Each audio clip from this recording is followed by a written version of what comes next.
That beautiful feeling, having a fear of rush going through your body.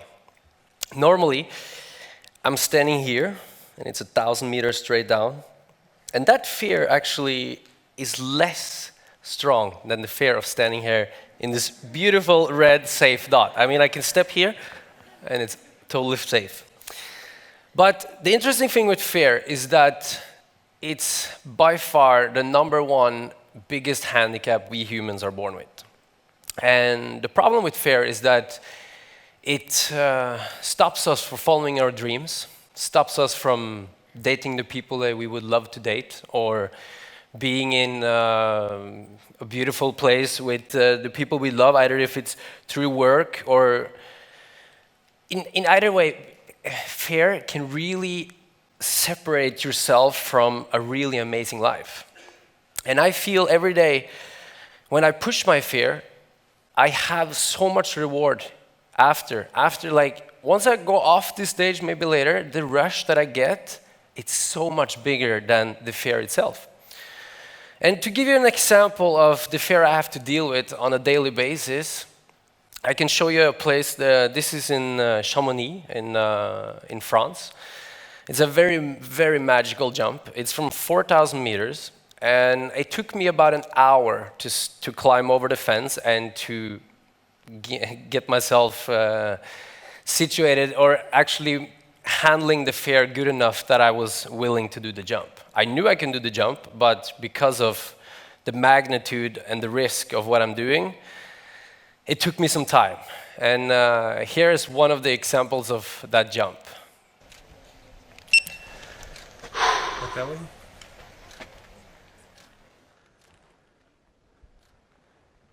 Looks like it's filming. Yeah. It is. I'm just like looking at my exit point here. All right.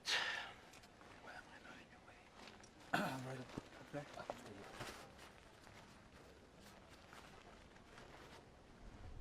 All right, guys. 3, 2, 1. See ya.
I do find it quite ironic that I'm actually terrified of heights.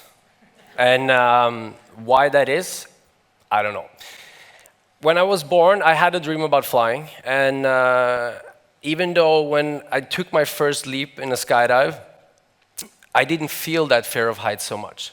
But when I'm standing on that cliff in Chamonix, I can really feel it a lot.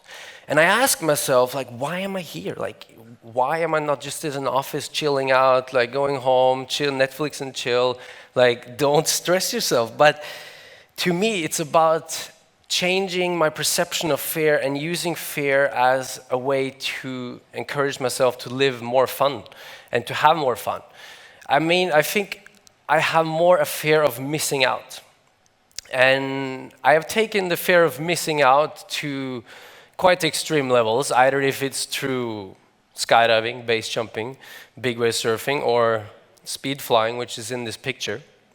I also find myself sometimes being afraid of missing out. So I took this one time I went on this long-haul date or a long-distance date, I went all the way to Chicago, across the world for a 5-hour date, just because I was afraid of missing out of the opportunity.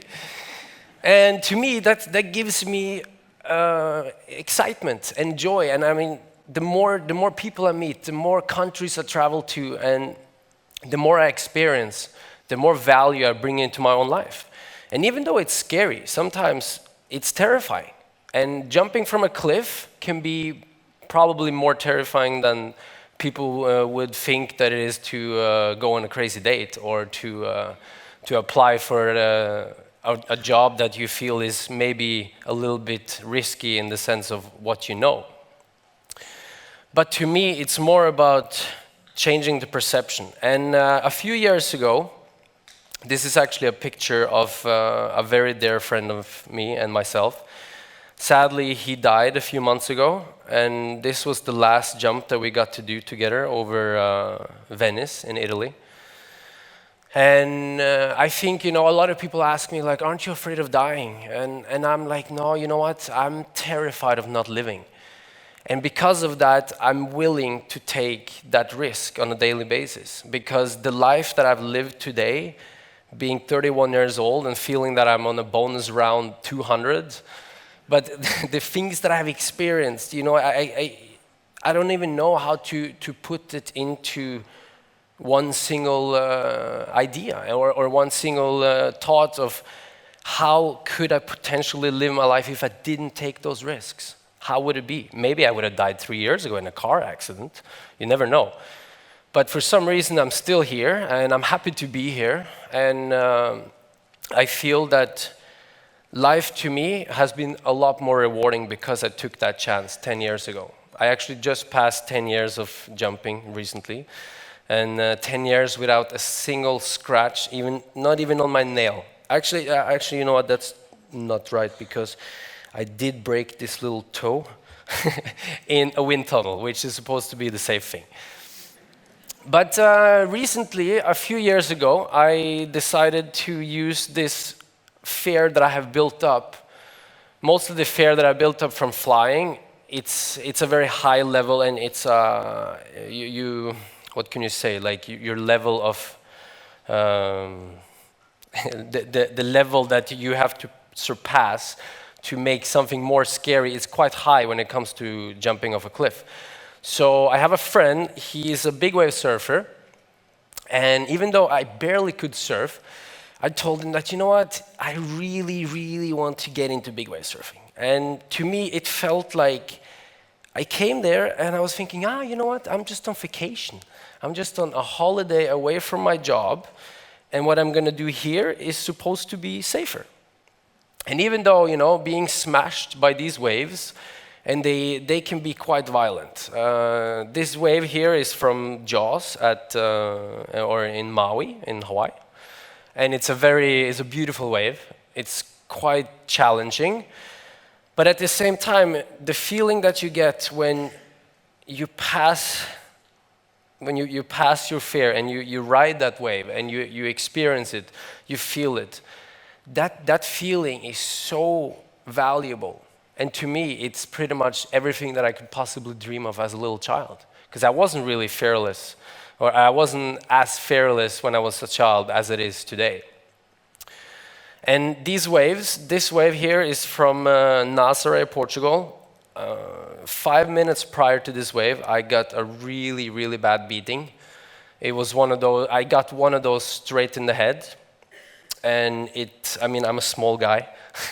It's not really, when these waves wants to break me, they can break me quite easily. And it gave me one of those feelings where you get beaten up so hard and you feel so tiny.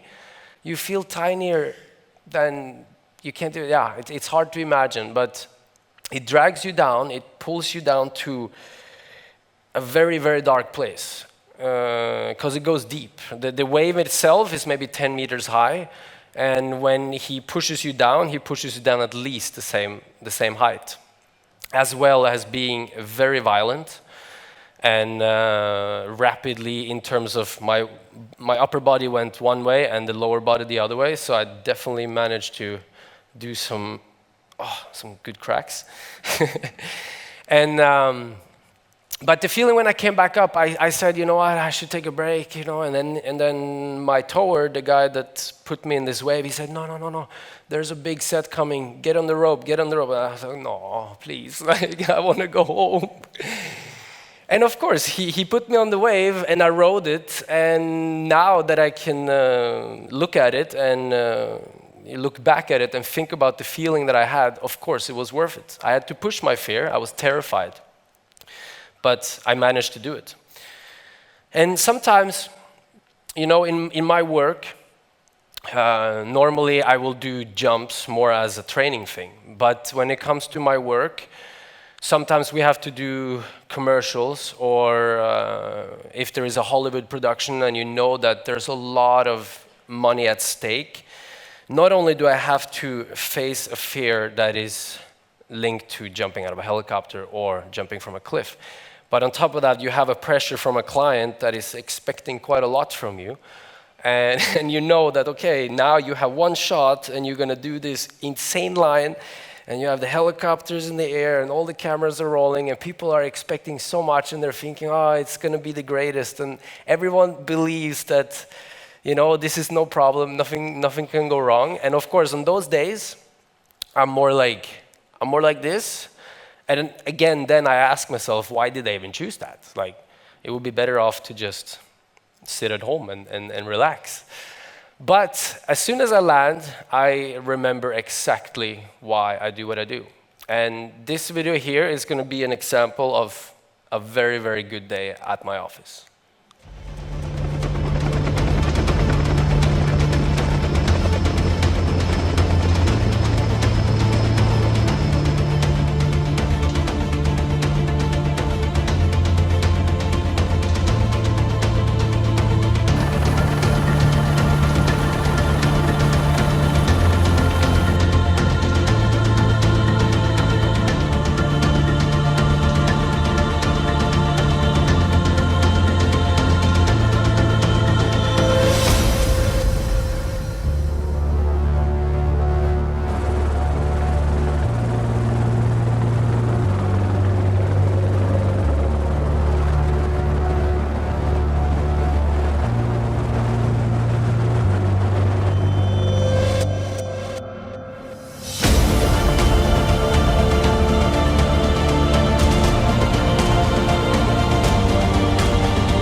That definitely was an amazing day. It was a few years ago, but those days are the days that I live for, and it's what I do, or what I choose to do what I do. And the interesting thing now, like, let's talk about something different that doesn't have anything to do with my job, but about fear. And a lot of you guys are probably parents. And I have noticed quite a bit in the change of human behavior when it comes to fear and how we manage to get our children more afraid. Like when I grew up, I was a rebellious kid flying all over the place, jumping from high mountains into the ocean, and I probably gave my mom a heart attack 100 times. And today you see a lot of parents out there that are very, very overprotective of their children. The danger of this, I mean, it's great to be a great parent, but it's also important to understand that we have instincts. We humans are born with instincts, and the fear is there to guide us through them. It's there to show us what is dangerous and what is not. And the problem I see today is when a lot of parents are very overprotective of their children, because when they grow up into this world that we clearly know that is not really a safe or an easy place, it's very bad when you have had grown up and you are terrified of everything. So what I always try to tell people is to let go, is to start letting go and be more understanding of your own fear and how you can use that as your own friend and as a guide to show you the good things in life. And it's important to be skeptical, but you know, it's important also to have the children of the next generation be a little more ballsy than they are today. Thank you so much.